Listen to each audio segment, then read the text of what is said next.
that was last time CCP enacted martial law. Chinese citizens took to the street to demand democracy and say no to dictatorship. It seems Xi Jinping didn't learn his lesson because he's talking about enacting martial law again. Here are the details. I hear from multiple channels how Beijing has increased internal control and surveillance, fearing that the de facto trade blockage will cause internal turmoil. Perhaps it's too early for that, but the pressure is already felt. Yes, I can confirm, they are preparing for an uptick in unrest, possibly even enacting martial law if needed. Now, the question rises, why is Xi Jinping freaking out again? Why does CCP feel the need to clamp down on its own citizens? Well, that has to do with this trade war and how badly the Chinese economy is already suffering. Local factories are shutting down, Chinese citizens are losing their livelihood, and on top of that, Chinese allies are realizing that they were getting the short end of the stick when they were trading with China. Let's start with the local factories. They say I'm spreading rumors. Let me show you. The factory is on break, waiting for further notice. I need to find temporary workers. This is the reality. Today, I met with a client in the textile export business. The raw materials had just arrived in the morning, and production was about to start, but by noon, they were hit with news of a 104% tariff. As a result, all the orders were canceled, and the factory immediately announced a shutdown. Sure, we also imposed an 84% tariff on the US, and that did boost morale, right? But after the slogans fade, has anyone really thought about what comes next? The most immediate impact is that many export-focused factories will have to cut production, lay off workers, and a lot of people could lose their jobs. These people who are losing their jobs are realizing that their government is making a huge mistake. And to distract all these people, CCP is spreading anti-American sentiment all throughout Chinese social media. Every year, China spends 225 billion yuan to hire 4 million internet commentators who are pushing Chinese government's propaganda. There are thousands of them on Twitter, there are likely hundreds of thousands of them on YouTube, and millions of Chinese propagandists on TikTok. In fact, Chinese bot farms on YouTube have been exposed for downvoting any video that criticizes the CCP on this platform. I'm sure they're working overtime right now. This is why, if you guys can do us a quick favor and hit that like and subscribe button down below to counteract the downvoting that the CCP bots do, it can help us out tremendously in the YouTube algorithms. But the biggest weapon CCP has is not the bot farms, it's TikTok. Right now, CCP propagandists, CCP operatives are going mega viral on TikTok. And I'm sure I don't need to remind everyone that TikTok is owned by the CCP, and CCP right now is using it to brainwash our youth, brainwash American citizens. I don't have TikTok myself, but I can see the posts that people are sharing on Twitter saying that once you log into TikTok, every other video you see is about how Americans need to be buying more from China. Americans should buy directly from Chinese websites like JD.com, Temu, and Alibaba. This is exactly why TikTok needs to be banned in the United States. This trade war is the perfect example of what could happen if there is ever a full-on war with China. CCP has direct access to 170 million Americans. And imagine the kind of brainwashing they can do when they control the algorithm, when they store all the American data in China, in Beijing. Here's just one of these propaganda videos that CCP is pushing on TikTok, but the video accidentally exposes the CCP's dirty tricks. Your made in Italy Gucci 80% come from Chinese factory. They just add the logo in Europe to make you pay the price of 10 times. Close your eyes. If your hammer says made in China, does it feel cheaper? No, that's not quality issue. It's luxury brand washing. Fun fact, the hand stitching your product, 42% are Chinese artisans. We don't do cheap. We do underrated luxury. Why pay 2,000 Europe for Parisian air? Same leather, same craft, just without the European fairy tale facts. Be a luxury rebel. You can shop on Chinese platform such as Taobao, 1688, Tianmao, Jingdong. You can even go directly to Guangzhou, Yiwu, Quanzhou, Wenzhou to buy. Don't know how to buy, how to pay, or arrange delivery? Just PM me. GoNest to provide free shopping guidance and shipping services for you. I'm not even going to focus on the fact that TikTok is banned in China. So this lady definitely either has government's permission to post on here, or she was using a VPN, which is against the Chinese law for Chinese citizens. Now, I doubt that she was using the VPN, and let me explain why. Think about it. If you're a Chinese citizen, you're not going to break the law by using TikTok using a VPN and then post your face all over the TikTok video so that the communist police can show up at your house. That's why I think it's highly likely that she had permission from the Chinese government to post videos like these. Now, why would they do this? The answer is clear. They want to spread propaganda in the United States, and with TikTok, they have the perfect tool to reach hundreds of millions of Americans. And that's just an insane number to say. But unfortunately, she accidentally exposes the CCP tactic that President Trump and the Trump administration is trying to fight. You see in the video how she states that all these products are made in China, then they're just taken overseas and the label is changed? Well, this is the exact practice that US wants to stop. Chinese companies have set up warehouses in Vietnam, Cambodia mainly, but I'm sure other countries like she mentions in the TikTok, where these warehouses are not used for anything but to bring in the Chinese products that are made in China, and the only thing that these warehouses do is change the label. They'll take out the made in China label and they'll put in made in Vietnam or made in Cambodia label. This way they can redirect all the products to United States while not paying the tariffs that Trump put in his first term and Biden extended while he was in office.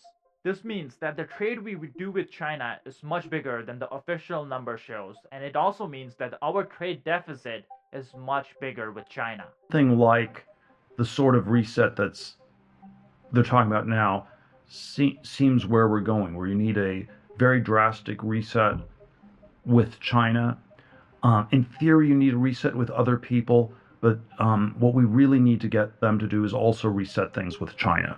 I think the rough numbers are that about a quarter of the U.S. trade deficit is bilaterally with China, but another quarter is indirectly with China. So China is sort of half the problem, and so it's selling components that then get reassembled elsewhere, and then China is the geopolitical rival. So there's a way in which if people in a Mercedes in Germany are selling cars to the U.S., we might want to have those pretty well-paying jobs in the U.S. and not in Germany. And there are all kinds of sort of mercantilist policies that at the margins Germany engages in. But it's probably not going to repurpose the Mercedes factory to build tanks to invade the U.S. or something like this. Yeah. Whereas this this sort of dual use problem is the problem with China. And so it's now the TikTok video that CCP is pushing, telling Americans to not buy from American companies but rather buy directly from Chinese websites. That's not even that bad, and I know that sounds crazy to say, because some other videos we have Chinese operatives basically pushing for violence in the United States.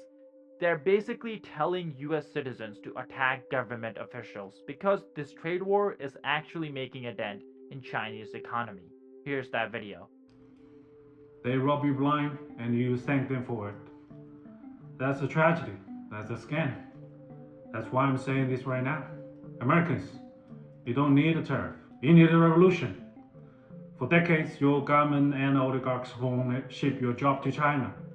Not for diplomacy, not for peace, but to exploit cheap labors. And in the process, they hollowed out your middle class, crushed your working class, and told you to be proud while they sold your future for profit. And yes, China made money, but we used it to build roads, lift millions out of poverty, fund healthcare, raise living standard. We reinvested in our people. My family also benefited from it. What did your oligarchs do? They bought yachts, private jets, mansions with golf course driveways. They manipulated the market, dodged tax, and poured billions into endless wars. And you get stagnated wages, crippling healthcare costs, cheap dopamine, debt, and flagged wave probably made in China while they pick your pocket. For 40 years, both China and the United States benefit from the trade, the manufacturing, but only one of us use that wealth to build. This isn't China's fault. This is yours. You let this happen. You let the oligarchs feed your lies. Well, they made you fat, poor, and addicted. Now they blame China for mess they made. I don't think so. I don't think you need another tariff.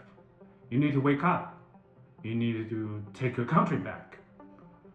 I think you need a revolution. Now clearly, I'm not going to sit here and say United States doesn't have issues. We have a cost of living crisis in many of our major cities. But the situation in China is actually much, much worse. So maybe that Chinese operative who's telling Americans to do something, he should be telling Chinese to overthrow their communist government. And I'm not just making this up. We have data to back this up. China's income inequality is now greater than that of United States. So much for communism. And it's important to point out that this is based on data that CCP has made public. As we already know from CCP's GDP data, they have a habit of making things look prettier than they actually are in reality. And it's highly likely CCP is doing the same thing with the inequality data. That means in reality, China's inequality is even worse than what CCP is letting on. And this is exactly why CCP hires millions and millions of people to spread propaganda on Chinese social media. Now they're trying to do the same thing here in the United States. They're trying to spread violence here in the United States so the US gives up on this trade war. But unfortunately for Xi Jinping, it seems China is the only one that's trying to fight the United States. All the other Chinese allies are actually with US, and let me explain what I mean by this. YouTube just dropped a mind-boggling announcement. It is paying creators $64 million per day. Why? Well, because YouTube doesn't have enough creators right now. That's why you see videos on your homepage that have less than 1,000 views, like this one. Now, of course, that doesn't mean everyone should start a channel. But if you have ever wondered about starting a YouTube channel or a faceless channel, now is the perfect time. YouTube is paying creators millions every single day, and it's pushing newer and smaller channels now more than ever. But I'm sure you have many questions on how to start and grow a channel. I get these questions in my email all the time from some of you guys. That's why we have decided to put all our YouTube advice into one training bootcamp for completely free. So if you're someone interested in starting your own YouTube channel, you can sign up for this bootcamp by clicking the link in the description or scanning the QR code on your screen. This bootcamp is like a Zoom call, so it is limited to 100 people at a time. So be sure to sign up before it gets full. Now back to the video. You guys remember how in the last video I talked about the Chinese steel dumping? Well, it's not only the US that's fighting China against this, it's many different countries. Specifically countries that many would consider to be Chinese allies. And I'm talking about countries like Pakistan, Russia, India, and Vietnam, and Cambodia. You see, what China has done is they have given out free money in forms of subsidies and tax incentives to its steel producers. This way, all the steel companies in China have built up factories so big that they produce more steel than what China needs. So they started dumping this steel in other countries. But this was a very bad news for all the foreign companies because Chinese steel companies are not playing fair. They don't spend as much money to produce steel. They get free money from the CCP, they get free land from the CCP, and they get interest-free loan from the Chinese state-owned banks. That means that they can sell the steel for a much lower price than other foreign companies who don't get free money from their government.